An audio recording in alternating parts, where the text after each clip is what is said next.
50 বছরের পুরুষও নিজের যুবক মনে করেই পরকিয়া করে, বুড়া মনে করে না। ও বলে যে বয়স বাড়লে কি হয়েছে, মন তো আমার এখনো যুবক। আরে ভাই, আপনারা ঠিক কইতে কইছি আমি, তাহিরি শ্রোতা আপনারা, হ্যাঁ? তো তাইলে ঠিক বেঠিক বলতেছেন কেন? তো জিজ্ঞেস তো করি নাই ভাই, সরি ভাই, কিছু করার দেয়। ওই যে ভিডিও ম্যানরা বলবে যে জামশেদ মজুমদার কি অহংকার নিয়ে কথা বলে, মানুষের তুচ্ছ করে কথা বলে। আরে এগুলা ওনারা কি করতেছে এখানে? আসতে ইসলাম শিখতে আসে, ঠিক বেঠিক আপনি সিদ্ধান্ত দিবেন। এই যখন থেকে শ্রোতারা ঠিক বেঠিক সিদ্ধান্ত দিচ্ছে, তখন থেকে বক্তারা যা খুশি তা বলে যে ঠিক কিনা, লোকে কয় ঠিক ঠিক হয়ে যায়, শেষ। আর কোনো মানদণ্ড নাই ঠিক বেঠিকের, কোনো কোরআন সুন্নাহ থেকে দলিল প্রমাণ লাগে না। খালি বক্তা কবু ঠিক কিনা, শ্রোতা কবু ঠিক, এই ঠিক, ব্যাস। যুব সমাজের অবক্ষয়তার কারণ যদি নিয়ে কথা বলি, সবগুলো তো দূরের কথা, 10টা 5টা কারণ তো দূরের কথা। যদি খালি যুবকের নেশার বিষয়ে কথা বলি, তো কতক্ষণ বলা সম্ভব? কতক্ষণ বললে নেশার বিষয় বলে শেষ করা সম্ভব? আর আমি বা কতটুকু জানি কতটুকু অধঃপতন হয়েছে। যুবতীর বেপরদা, পর্দাহীনতা, এইটা নিয়ে যদি কথা বলি, তাহলে কতক্ষণ বলা সম্ভব? কতটুকুই বা বলার জ্ঞান রাখি? উলঙ্গ থেকে মানুষ বেপরদা থাকতো, তারপর মানুষ জামা কাপড় পরলো, ওগুলো পরে এখানে সেখানে এমন ডিজাইন করছে, উলঙ্গর চাইতে বেশি ভালগার দেখা যায়। তারপর কিছু মানুষ বোরখা বানানো শুরু করলো, স্ট্রবেরি কালার, পিঙ্ক কালার, বুকের সামনে ফুল, নাভির নিচে ফুল, কোমরের মধ্যে পিতা দিয়ে টাইট করে বান্দা দিয়া, হাত এভাবে তুইলা মেয়েরা মাদ্রাসার হাঁটে এখন। তো যুবতীর, আমার বোনের বেপরদা নিয়ে কথা বললে কতক্ষণ কথা বলবো, আর কতটুকুই বা বলা সম্ভব? আমি বা কতটুকু জানি? যুবকের অবক্ষয় নিয়ে কথা বললে, রাস্তাঘাটে কোনো মেয়ে ছক্কা লুডু খেলে না, সবগুলা যুবকরাই তো খেলে। রাস্তাঘাটে যুবতীরা সিগারেট, গাঁজা, ইয়াবা সেবন করে বেড়ায় না, যুবকরাই করে। এখনো সিনেমা হলের টিকিট যুবক যুবতীকে ফুসলায় ফাসলায় 2টা টিকিট কেটে নিয়ে যায় সিনেমা দেখতে। এখনো জানার সমস্ত বিল যুবক ভরে। রাস্তাঘাটে মারামারি, গালিগালাজ, এগুলো যুবকরাই করে, পুরুষরাই করে। আবার আল্লাহ থেকেও আদিষ্ট হয়েছে প্রথমে নিজের চক্ষু অবনত করে লজ্জাস্থানের হেফাজত করতে। সেই যুবক কিনা বেপরদা মহিলার দিকে তাকিয়ে থেকে ফেসবুকে পোস্ট করে, মাইক হাতে বেয়ে কথা বলে, জায়গায় জায়গায় সমালোচনা করে, সমাজটা নষ্ট হয়ে গেছে, নারীরাই নষ্টের মূল, বেপরদা চলে, সব ছেলে নষ্ট করে দিছে। অথচ ও ল্যাংটা হাঁটলেও পুরুষের জন্য আল্লাহর পক্ষ থেকে আদেশ, নিচে তাকাবে তারপরে হাঁটবে। ও নিচে তাকাবে না, নিজেরটা মানবে না, আরেকজন মানে নাই, সেটার সমালোচনা করে বেড়ায় যুবক।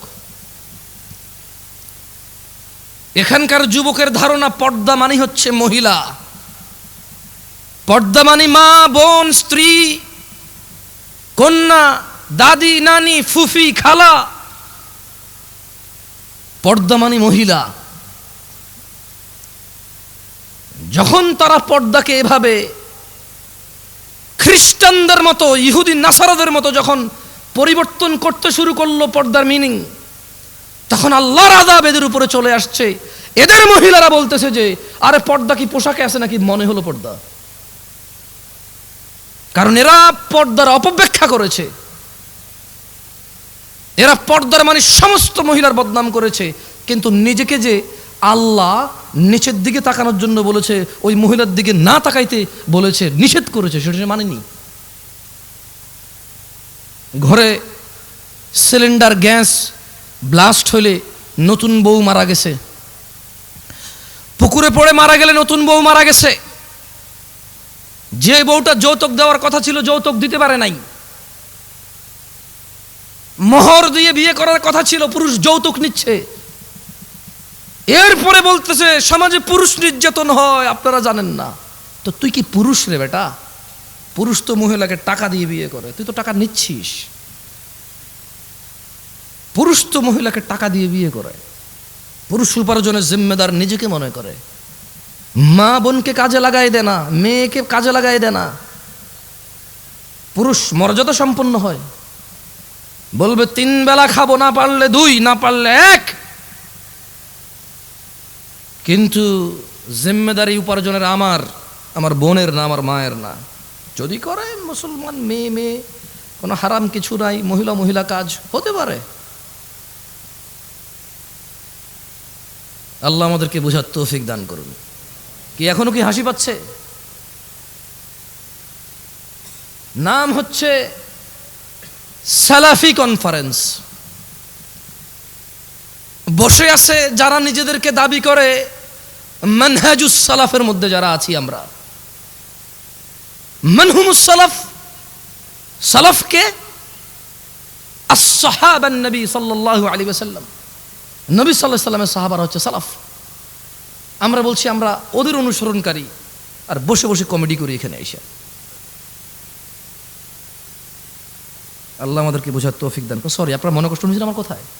দুঃখজনক এই শীতের মধ্যে এত কষ্ট করে বসে আছেন হাসি তামাশা করার জন্য, মোবাইলে কমেডি দেখেন, এখানে বসে আছেন কেন? মনে রাখতে হবে যুবক ভাই আমার, বর্তমানে আমাদের যুব সমাজের অসংখ্য সংকট, অসংখ্য সমস্যায় জর্জরিত আমাদের সমাজ। এর মধ্যে নাম্বার 1 আর নাম্বার 2, কোনটা 1 নাম্বার কোনটা 2 নাম্বার এটা বলা কঠিন হয়ে যাবে। নেশা আর জেনা, জেনা 1 নাম্বার নাকি নেশা 1 নাম্বার এটা বলা কঠিন হয়ে যাবে, এমন ব্যাপক হারে হয়েছে। ছেলে জেনার সম্পর্ককে প্রেম বলে, ভালোবাসা বলে। ছেলে জেনার সম্পর্ক কন্টিনিউ করে কেন? বিয়ে করবে আশ্বস্ত হয়ে। সে জেনাকে হালাল মনে করে নিয়েছে, কারণ সে মনে করে ওই মেয়েকে সে বিয়ে করবে, এই জন্য তার জন্য এটা হালাল মনে করে সে। অথচ সে ভুলে যায় সে মারা যেতে পারে। সে ভুলে যায় ওই একই মেয়েকে বিয়ে করলেও বিয়ের আগের সম্পর্ক হারাম হারাম বলেই থাকবে লিপিবদ্ধ।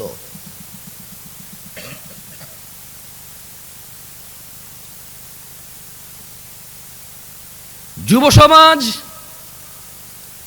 মাদকের মরণ নেশায় মেতে উঠেছে। বর্তমান সময়ে অধিকাংশ যুবক মাদকে আক্রান্ত, ধ্বংসের অবলীলায় নিপতিত হতে দেখা যায়। বিভিন্ন ধরনের মাদকের সয়লাভ যুবকদের মধ্যে ছড়িয়ে পড়াতে তারা কোনো না কোনো উপায়ে নেশাগ্রস্ত হয়ে পড়েছে। যারা নেশা করে তারা অধিকাংশই জানে নেশা কোনো রকম উপকারী বা ভালো কাজ নয়, এবং তা মানুষের জীবনাশক্তি বিনষ্টকারী। এইসব জেনে শুনেও যুবক মাদকাসক্ত নেশার অন্ধকার জগতের মধ্যে থাকতে চায়। ও থাকতে চায় নেশায় বিভোর হয়ে, উদাসীনতায় মেতে থাকতে চায়, এটা জেনেও যে নেশা ওকে ধ্বংসের সর্ব উচ্চ পর্যায়ে নিয়ে যাবে, ধ্বংসের সর্বশেষ পর্যায়ে নিয়ে যাবে, এটা ও জানে, তারপরও সে মেতে থাকতে চায় নেশায়।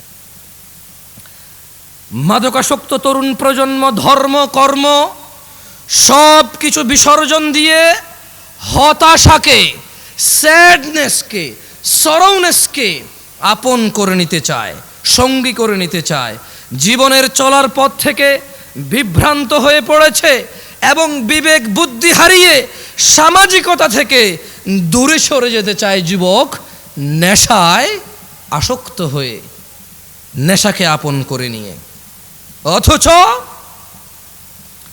মুসলমানের সন্তান জুমআ পড়ে, খুতবা শোনে, ওয়াজে আসে, মক্তবে পড়েছে, মাদ্রাসায় পড়েছে, ওর পরিবারের কেউ না কেউ মাদ্রাসায় পড়েছে, ও ওয়াজ শুনে ইউটিউবে, তারপরেও সে ইসলামের বিধিবিধান সম্পর্কে গাফেল ও বেপরোয়া।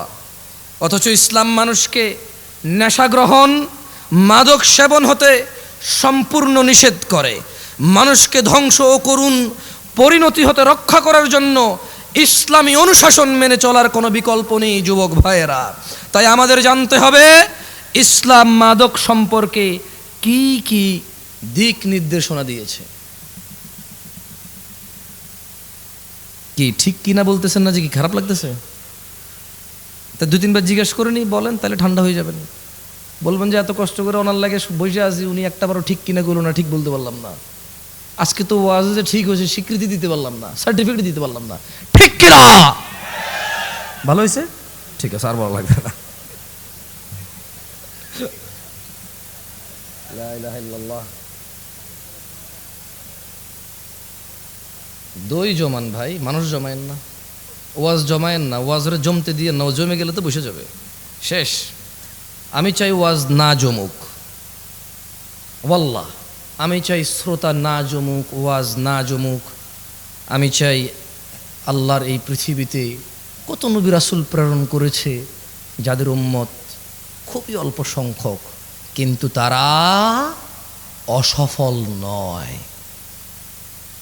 অ্যাজ এ নবী এবং অ্যাজ এ রাসূল আলাইহিমুসসালাম আজমাইন, তারা অসফল নয়। আমি জামশেদ মজুমদার কখন এটা বিশ্বাস করি না এত বড় প্যান্ডেলে এত মানুষ থাকলেই কল্যাণ। আমি বিশ্বাস করি man to man, eye to eye. একজনের সামনে বসে আছি, কথা বলতেছি, ও কানেক্ট হয়েছে, ও বুঝতেছে আমি কি বলছি, ও মেনে নেওয়ার পক্ষে উদ্বুদ্ধ হয়েছে এবং চেষ্টা করতেছে মেনে নেওয়ার জন্য। আমার কাছে এইরকম এত পরিমাণ শ্রোতার চাইতে ওই একজন অনেক বেশি মূল্যবান, যে নিজেকে সংশোধন করার জন্য শুনে। যে সংস্কৃতি মাহফিল একটা বাৎসরিক সংস্কৃতি আদায় করতে আসে না, যে দিন শিখতে আসে, সে আমার কাছে বেশি মূল্যবান। যাই হোক, ইসলাম মাদক সম্পর্কে আমাদের যে দিক নির্দেশনা দেয় তা সম্পর্কে জানা অত্যন্ত জরুরি। আপনার কি মাইকটা কি আবার চেঞ্জ করছেন সাউন্ড?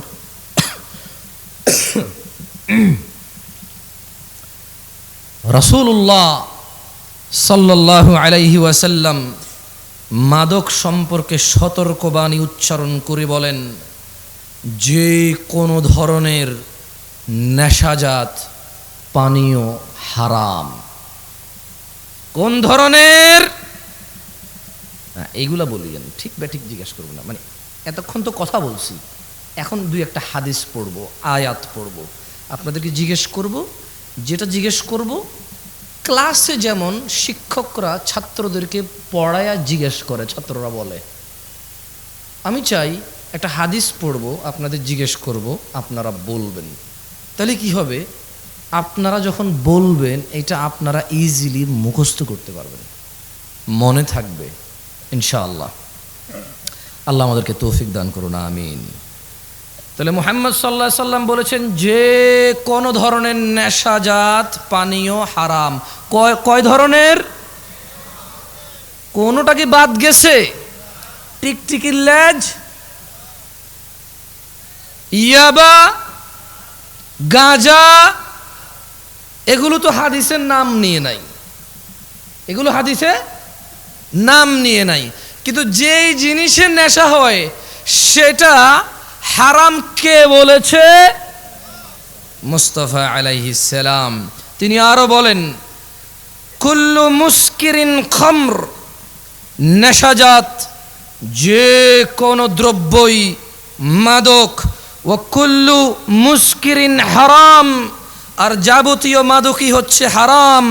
ওয়ামান শারিবাল খামরা ফিদ দুনিয়া ফামাতা ওয়া হুয়া ইউদমিনুহা লাম ইয়াতুব, আর যেই ব্যক্তি দুনিয়াতে মাদক সেবন করে অতঃপর নেশাগ্রস্ত অবস্থায় মৃত্যুবরণ করে তওবা না করে, লাম ইয়াশরাবহা ফিল আখিরা, আল্লাহ সুবহানাহু ওয়া তাআলা আখিরাতে তাকে মদ পান করা থেকে বঞ্চিত করবে।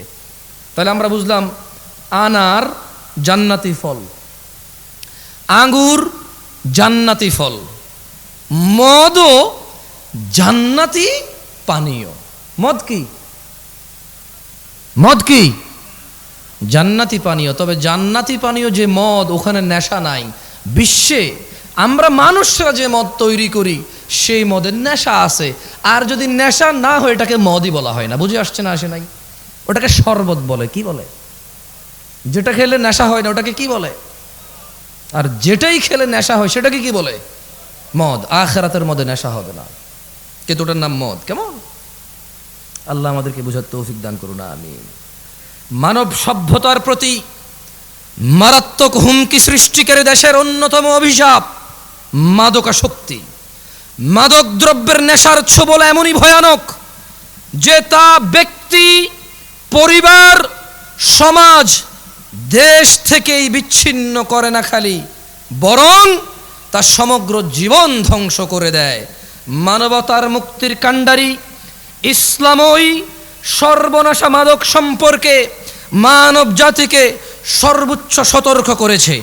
মানুষ যাতে মাদক থেকে দূরে থাকে তার জন্য মাদক সেবনে এই নেশাগ্রস্ত ব্যক্তির জন্য ইসলাম শাস্তির ব্যবস্থা করেছেন, ঘোষণা করেছেন, যাতে মানুষ আল্লাহকে পরোয়া করে, যাতে মানুষ জান্নাতকামীরা, জান্নাতের মনোবাসনা যাদের ভিতরে আছে, যারা জাহান্নাম থেকে বাঁচতে চায়, যারা রক্ত পুজ খেতে চায় না, যাদের ইচ্ছা নেই মাথার উপরে আল্লাহ গরম পানি ঢেলে দেবে আর টকবক টকবক করে এটা উতরাবে, যাদের এমন ইচ্ছে নেই জাক্কুম ফল খাওয়ার, জাক্কুম কাটা খাওয়ার, যাদের এমন ইচ্ছে নেই হুতমাতে যাওয়ার, ওয়াইলে যাওয়ার, আগুনে প্রবেশ করার, ইসলাম তাদের জন্য ওয়ার্নিং দিয়েছে মদের বিষয়। কি বলেছে? কোরআনুল কারীমে আল্লাহ বলেছে, ইয়া আইয়ুহাল্লাযীনা আমানু, ও মুমিনগণ। তাহলে কি সবাইরে বলছে? সবাইরে বলছে। কারে বলছে? কারে বলছে? অমুসলিমদেরকে বলে নাই? irrelevant to them because they don't believe in Allah subhanahu wa ta'ala. তারা আল্লাহকে বিশ্বাস করে না, সো তারা আখিরাতকে বিশ্বাস করে না, জান্নাতকে বিশ্বাস করে না, জাহান্নামকে বিশ্বাস করে না। বলে যে আমরা দেখছি না তো এটা। অথচ তারা আলোকে বিশ্বাস করে, দেখা যায় না, বাতাসকে বিশ্বাস করে, দেখা যায় না। এরপরে আবার প্রতিবেদন আসবে এই জমিন থেকে অমুক গ্রহে যেতে 10 লক্ষ কোটি বছর লাগবে। তুই কেমনে বুঝছস? তুই কি গেছস? যে ফিরে আসছিস? বুঝছিস? হ্যাঁ আমি গেছি, 10 লক্ষ কোটি বছর লাগছে আমার। হ্যাঁ, তারা এগুলো বিশ্বাস করে। অবশ্য আমি বলছি না যে ভুল, তবে আমি সঠিকও বলতে পারবো না, কারণ কোনো একটা জিনিসের দূরত্ব বলার জন্য জরুরি হচ্ছে আমি ওই দূরত্বটা বুঝবো, গতিটা বুঝবো, ক্যালকুলেশন করবো যে হ্যাঁ এতদিন পরে যায় পৌঁছাবে। এখন একটা জিনিস 10 লক্ষ কোটি বছর দূরে, আমি কেমনে বুঝছি এটা 10 লক্ষ কোটি বছর? মানে আমি কিছু কি, মানে কোনো একটা গতিশীল কিছুকে তো বানাইতে হয়েছে, বানায় মাপতে হয়েছে, এটা যদি এই গতিতে যায় তাহলে 10 লাখ কোটি বছর লাগবে। এখন এটা এই গতিতে 10 লাখ কোটি বছর লাগবে কেমনে বুঝছি? ওই দূরত্ব তো আমি দেখতেছি না। তারা এগুলো বিশ্বাস করে। তারা জান্নাত জাহান্নাম বিশ্বাস করে না, বলে যে দেখছি না। অথচ ঘুমের মধ্যে মানুষ কান্না করে, কেন? সাপে কামড় দিছে। ঘুমের মধ্যে মানুষ ঘামায়া যায়, কেন? খাদে পড়ে যাচ্ছে। ঘুমের মধ্যে মানুষ হাউ মাউ করে চিল্লায়, কেন? ওর বাপ মারা গেছে, মা মারা গেছে। উঠে দেখে যে না, ও স্বপ্নে দেখেছে। ও ঘুমে কষ্ট পায়। ঘুমে কি পায়? কষ্ট পায়। সে জাহান্নামে যে আযাব আছে সে সেটা অনুভব করতে পারে না, বলে দেখি নাই। তাহলে আল্লাহ কাকে বলেছে? খেয়ে ফেলেছেন, চা নাস্তার ব্যবস্থা করেন, এরা তো ওয়াজ খেয়ে ফেলে। ইয়া আইয়ুহাল্লাযীনা আমানু, হে তোমরা যারা ঈমান এনেছো, ইন্নামাল খামরু ওয়াল মাইসিরু ওয়াল আনসাবু ওয়াল আজলাম রিজসুম মিন আমালিশ শাইতান ফাজতানিবুহু লাআল্লাকুম তুফলিহুন। ও আমার যুবক ভাই, মনোযোগ দিয়ে শোনো, তোমার রব কি বলছে। তিনি বলছেন, ও তোমরা যারা ঈমান এনেছো, নিশ্চয় মদ, জুয়া, প্রতিমা ও ভাগ্য নির্ণয়ক তীর হচ্ছে ঘৃণ বস্তু, শয়তানের কারসাজি। সুতরাং তোমরা এইসব বর্জন করো। কেন বর্জন করবে? লাআল্লাকুম তুফলিহুন, লাআল্লাকুম তুফলিহুন। মদ ছেড়ে দাও, লাআল্লাকুম তুফলিহুন। জুয়া ছেড়ে দাও, লাআল্লাকুম তুফলিহুন, যাতে তোমরা সফল হও, বিজয়ী হও। কোন মানুষ মদ খেয়ে, নেশা করে অথবা জুয়া খেলে সফল হবে না, ইম্পসিবল। আল্লাহ সুবহানাহু ওয়া তাআলা বলেছে এটা, যে তোমরা মদ ছাড়ো, জুয়া ছাড়ো। কেন? লাআল্লাকুম তুফলিহুন, যাতে তোমরা সফল হতে পারো। আবু দারদা রাদিয়াল্লাহু আনহু থেকে বর্ণিত, তিনি বলেন, আমাকে আমার প্রিয় বন্ধু রাসূল সাল্লাল্লাহু আলাইহি ওয়াসাল্লাম এই মর্মে ওসিয়ত করেছেন, লা তাশরাবিল খামর ফাইন্নাহা মিফতাহু কুল্লি শারর। একদা আবু দারদা রাদিয়াল্লাহু আনহু বলছে যে মুহাম্মদ সাল্লাল্লাহু আলাইহি ওয়াসাল্লাম আমার বন্ধু আমাকে ওসিয়ত করেছে। কি করেছে? কি করেছে? আপনারা ঠিক বলতে বলতে অভ্যস্ত তো, ওইটাই খালি বলেন, অন্য কিছু আর বলেন না। কি করেছে? ওসিয়ত করেছে। আমার সাথে পড়েন হাদিসটা, বলেন আবু দারদা রাদিয়াল্লাহু আনহু থেকে বর্ণিত, না জোরে বলেন, আবু দারদা রাদিয়াল্লাহু আনহু থেকে বর্ণিত। তিনি বলেন, আমাকে আমার প্রিয় বন্ধু রাসূলুল্লাহ সাল্লাল্লাহু আলাইহি ওয়াসাল্লাম এই মর্মে ওসিয়ত করেছেন, লা তাশরাবিল খামরা। ও আবু দারদা, তুমি কখনো মদ পান করিও না।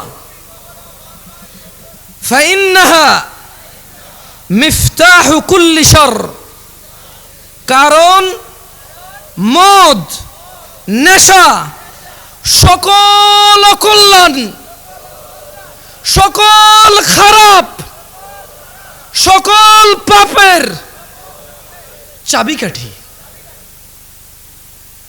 বুঝছেন না? বুঝেন না? মানে একজন মানুষ যদি নেশা করে, এই পৃথিবীতে আর এমন কোনো খারাপ কাজ নাই যেটা তার দ্বারা সম্ভব না। এটা কি আমি বলছি? আবু দারদা রাদিয়াল্লাহু আনহু বলছে। ওনাকে ওসিয়ত করেছে কে? আবার খাইছে, আর একটু যা নাস্তা দেন এদেরকে। ওসিয়ত করেছে কে? মুস্তাফা আলাইহিস সালাম। ওসিয়ত করেছে কে? রাহমাতাল লিল আলামিন। কে? ইমামুল আম্বিয়া। কে? ইমামুল মুরসালিন। কে? খাতামান নবিয়্যিন। কে? ওসিয়ত করেছে যে ও আবু দারদা, তুমি নেশা করিও না। তুমি যদি নেশা করো তাহলে এটা সকল পাপের, সকল অকল্যাণ, সকল অঘটনের চাবিকাঠি হচ্ছে এই নেশা। তাইলে ছোট্ট একটা গল্প বলি বনি ইসরাইলের। কেমন? আল্লাহ নবী সাল্লাল্লাহু আলাইহি ওয়াসাল্লামও বলেছে যে তোমরা বনি ইসরাইলের গল্প বলো, তবে মিথ্যা বলিও না। কি বলিও না? মানে বানায় বানায় বলিও না। তাহলে আমি কি ছোট্ট একটা বনি ইসরাইলের গল্প বলবো? আপনাদের কষ্ট হয়ে যাচ্ছে, আমি বক্তব্য ছেড়ে দেবো ইনশাল্লাহ 2-1 মিনিটের মধ্যে। আপনি না গেলেই বলি, আর কত মানুষ কষ্ট হইতেছে, আপনি চালান। আমি পারবো না এত বেশি চালাইতে। বেশি চালাইলে ব্রেক ধরবে না, পরে ডাইরেক্ট 120 গতিতে মারলে 30-40 পিছিয়ে এসে মেরে দিবে গাড়ি। একদা বনি ইসরাইলের জৈনিক রাষ্ট্রপতি, মানে একজন সরকার প্রধান বা রাজা,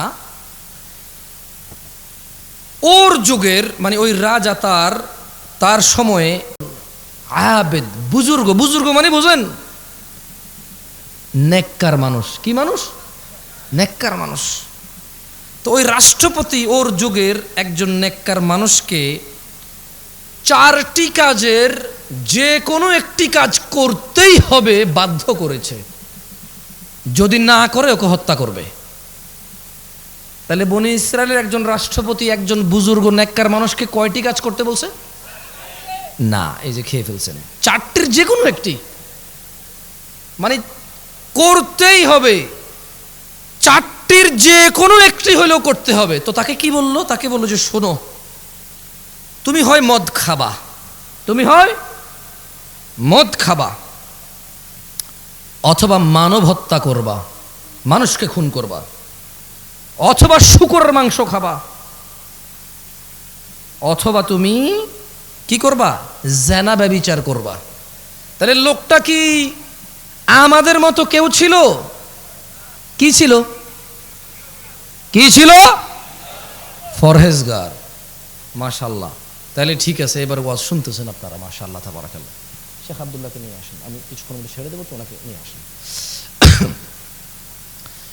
তাহলে লোকটা ফরেজগার ছিল, ওকে কয়টা জিনিসের যে কোনো একটা করতে বাধ্য করেছে? চারটার। এক, নেশা, কি? দুই, হত্যা। তিন, ব্যভিচার। চার, শূকরের মাংস। এখন ওকে বলছে যে তুমি যে কোনো একটা হইলেও করতে হবে, নাহলে তোমাকে হত্যা করা হবে। তো ওই বুজুর্গ চিন্তা করলো, শূকরের মাংস কিভাবে খাই, মানুষ কিভাবে হত্যা করি? না, এটা এখানে লেখা নাই। বুজুর্গ হয়তো চারটার মধ্যে বাধ্য ছিল, ওকে ওর রাষ্ট্রপতি বলতেছে যে তুমি এটার যে কোনো একটা করতেই হবে। তো জীবন বাঁচানোর জন্য নির্বাচন করেছে মদকে। মানে শূকরের থেকে ইজি না? আর মুসলমানদের মধ্যে কে কে হাত তোলেন তো, কে কে শূকর খাইছেন? এ পুরো গ্রামে মুসলমান সমাজে শূকর জবাই হয়? গাঁজা পাওয়া যায় কিনা? হ্যাঁ, দেখছেন ওই বুজুর্গেরও একই অবস্থা হয়েছিল। আর হাসতেছে, আবার হাসতেছে, এরা কমেডি বুজুর্গ। আরে ভাই, একটু বিবেচনা দিয়ে চিন্তা করেন না। আপনি যেরকম নেশাকে শূকরের চাইতে ভালো মনে করেন, মানে শূকর এতটাই আমরা ঘৃণা করি, আলহামদুলিল্লাহ, আল্লাহর প্রশংসা, প্রপার আমরা এই সমাজে এটা দেখি না। আছে সুদখোর পর্যন্ত শূকর খায় না। সুদ খাওয়া কি? শূকর খাওয়া কি?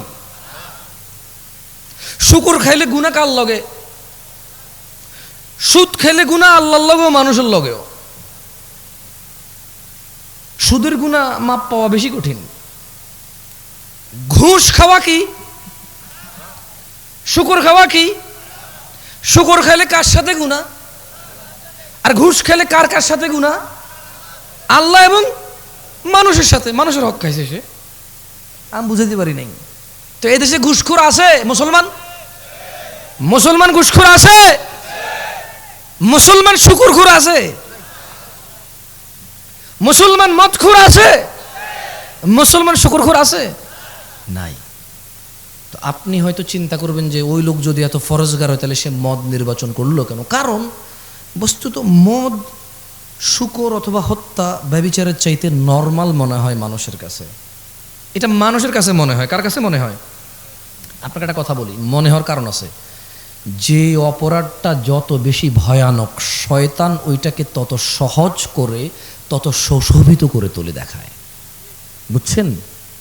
তো ওই ফরেজগার লোক কি নির্বাচন করেছিল? মদ নির্বাচন করেছে। পরিশেষে উক্ত ব্যক্তি বাধ্য হয়ে মদ পানকে সহজ মনে করে তা করতে রাজি হলো। কিন্তু যখন সে মদ খেলো, মদ খাওয়ার পর সে সম্পূর্ণ মাতাল হয়ে বাকি তিনটা কাজও সে করছে। কারণ মদ খেলে বিবেক চলে যায়। মদ খেলে কি চলে যায়? তো যখন সে সহজ মনে করে মদ খেলো, নেশাগ্রস্ত মাতাল হয়ে জেনাও করছে, শূকরও হয়েছে। আল্লাহ তাআলা আমাদেরকে বুঝার তৌফিক দান করুন। আমি যে একটু আগে বলেছি যে যেই অপরাধটা যত বড়, মানুষের জন্য যত ধ্বংসশীল, শয়তান এটাকে তত কি করে দেখায়? সুন্দর করে দেখায়। দেখেন আল্লাহ কি বলে কোরআনুল কারীম, আউযু বিল্লাহি মিনাশ শাইতানির রাজিম। ইন্নামা ইউরিদুশ শাইতান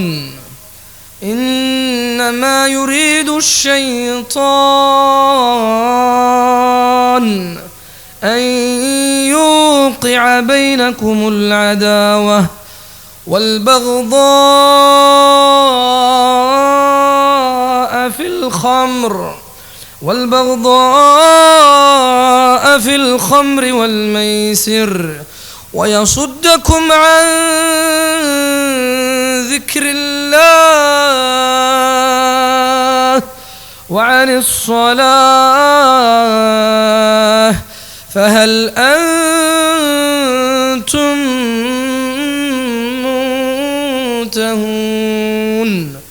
নিশ্চয়ই শয়তান মদ জুয়ার দ্বারা, নিশ্চয়ই ইন্নামা ইউরিদু শাইতান, নিশ্চয়ই শয়তান চায় মদ জুয়ার দ্বারা তোমাদের মধ্যে পারস্পরিক শত্রুতা বিদ্বেষ ঘটাতে এবং তোমাদের আল্লাহর স্মরণ ও নামাজ থেকে বিরত রাখতে। নিশ্চয় শয়তান কি চায়? মদ জুয়ার মাধ্যমে নিজেদের মধ্যে ভেজাল পাকাই দিতে এবং সলাত থেকে দূরে রাখতে এবং সলাত থেকে দূরে রাখতে এবং আল্লাহর স্মরণ থেকে দূরে রাখতে। তবু কি তোমরা, আল্লাহ বলছে যে ফাহাল আনতুম মুনতাহুন, ও এই এলাকার নাম কি? হ্যাঁ, তেঘরা বিরল। ছোট অংশ বিরল নাকি বড় অংশ বিরল? আর তেঘরা কি? তেঘরা কি? আরে বাপরে, মাশাআল্লাহ, গ্রাম এত বড় হয়? ঘন বসতি ভাই আপনাদের দিকে, মাশাআল্লাহ মাশাআল্লাহ তাবারাকাল্লাহ। তাইয়্যিব, তাইলে সূরা আল মাইদা আল্লাহ বলছে যে ইন্নামা ইউরিদু শাইতান, শয়তান চায় আন ইউকিআ বাইনাকুমুল আদাওয়াতা ওয়াল বাগদাআ ফিল খামরি ওয়াল মাইসির, শয়তান চায় তোমাদের মধ্যে মদ আর জুয়ার মাধ্যমে পরস্পরে বিদ্বেষ শত্রুতা লাগায় রাখতে। ওয়াসুদ্দাকুম আন যিকরিল্লাহ, এবং সে চায় তোমরা আল্লাহর স্মরণ ভুলে যাও। ওয়া আনিস সালাহ, শয়তান চায় তোমরা নেশার জুয়ার বলিবশত হয়ে নামাজ থেকে বিরত থাকো।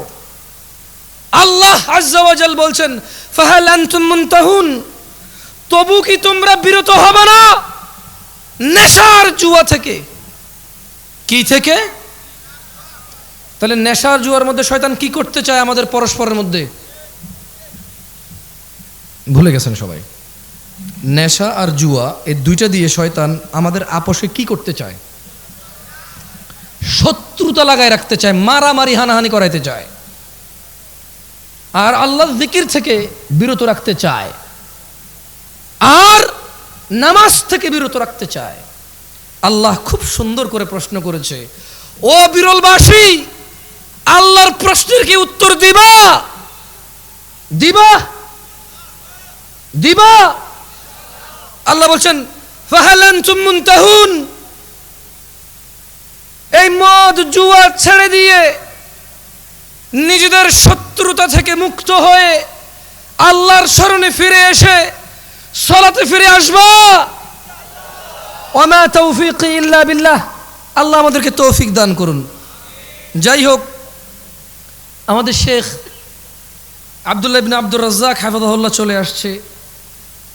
আমি অনুভব করি মন থেকে আমার কথা বলা এবং ওনার কথা বলা দুইটা কথা হলেও ওনার কথা বলায় আমার কথা বলার চাইতে বেশি জ্ঞান প্রচার এবং প্রসার পায়, এটা আমি মনে প্রাণে বিশ্বাস করি। সেজন্য আমি জ্ঞানকে অগ্রাধিকার দেব, বুদ্ধিমত্তাকে অগ্রাধিকার দেব, দিয়ে আমি আমার বক্তব্য বেশি লম্বা করব না, 2-3 মিনিটের মধ্যে শেষ করে দেবো ইনশাআল্লাহুল আজিজ। মাদকের বিস্তার কিয়ামতের আলামত। ভাই আমার, ঘুষ, সুদ, চুরি, ডাকাতি, দুর্নীতি করে এই সম্পদের পাহাড় কার জন্য? সন্তানের জন্য। তোমার সন্তানের উপরে আসমানটা ভেঙে পড়বে, এই জমিনটা ফেটেও ধসে যাবে, কারণ তুমি টাকার বলিবশত হয়ে, ক্ষমতার বলিবশত হয়ে, উদাসীনতায়, শারীরিক আনন্দে তুমি ভুলে গেছো। আনাস ইবনে মালিক রাদিয়াল্লাহু আনহু قال, আনাস ইবনে মালিক রাদিয়াল্লাহু আনহু থেকে বর্ণিত, তিনি বলেন قال রাসূলুল্লাহ সাল্লাল্লাহু আলাইহি ওয়াসাল্লাম, আল্লাহর রাসূল সাল্লাল্লাহু আলাইহি ওয়াসাল্লাম বলেছেন, মিন আশরাতিস সাআতি আন ইউরফাআল ইলম, কিয়ামতের আলামত হচ্ছে, কিয়ামতের আলামতের অন্যতম আলামত হচ্ছে ইলম উঠে যাওয়া, ওয়ায়াসবুতাল জাহল মূর্খতা প্রতিষ্ঠিত হওয়া, ওয়ায়ুশরাবাল খামরু ওয়ায়াযহারাজ জিনা। মানে কিয়ামতের অন্যতম আলামত হচ্ছে ইলম উঠে যাবে, মূর্খতা প্রতিষ্ঠিত হবে, মদ পান ও জানা ব্যভিচার প্রচার হবে, ব্যাপক হবে, বৃদ্ধি পাবে।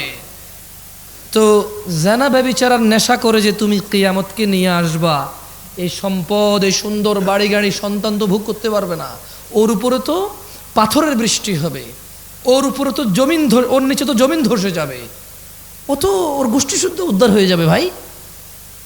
সো নিজের সন্তানের কথা চিন্তা করো। এই পৃথিবীতে কিয়ামত ডেকে আনার তো দরকার নাই। আল্লাহ যেই অন্যায়গুলো করলে পৃথিবীকে আর টিকায় রাখবে না, সেই অন্যায়গুলো থেকে আল্লাহ আমাদেরকে বিরত হওয়ার তৌফিক দান করুন। এই পৃথিবীতে আমরা আমাদের সন্তান সন্ততি সহ আল্লাহর ইবাদত করে, আল্লাহকে সন্তুষ্ট করে, আল্লাহর সন্তুষ্ট চিত্তে আল্লাহর সাথে সাক্ষাৎ করার আল্লাহ তাআলা আমাদেরকে তৌফিক দান করুন। আমি আল্লাহ সুবহানাহু ওয়া তাআলার কাছে এই ফরিয়াদ করি, আমার ভাইদের সর্বশেষ একটি হাদিস শুনিয়ে আমি আমার বক্তব্য শেষ করব। ভাই আমার, তোমরা যারা নেশার সাথে জড়িত আছো, তোমাদেরকে বলি, জাবের রাদিয়াল্লাহু আনহু থেকে বর্ণিত একটি হাদিস, রাসূল সাল্লাল্লাহু আলাইহি সাল্লাম বলেছেন, যারা দুনিয়াতে নেশা করবে তাদেরকে আখিরাতে আল্লাহ সুবহানাহু ওয়া তাআলা জাহান্নামীদের শরীরের পচা, গলা, পুজ, ঘাম পান করানোর বিষয়ে তিনি সুবহানাহু ওয়া তাআলা প্রতিশ্রুতি দিয়েছে। যারা নেশা করবে, নেশাখোরদের আখিরাতে আল্লাহ সুবহানাহু ওয়া তাআলা জাহান্নামীদের পচা, গলা, পুজ, ঘাম খাওয়াবে। আল্লাহ তাআলা আমাদেরকে এই আযাব সম্পর্কে হৃদয়ে অনুভূতি দিয়ে ওনার কাছে বিগত দিনের বিষয়গুলোর জন্য ক্ষমা চেয়ে ওনার দরবারে আল্লাহ সুবহানাহু ওয়া তাআলা আমাদেরকে ওনার সাথে সাক্ষাতের তৌফিক দান করুন, আমিন।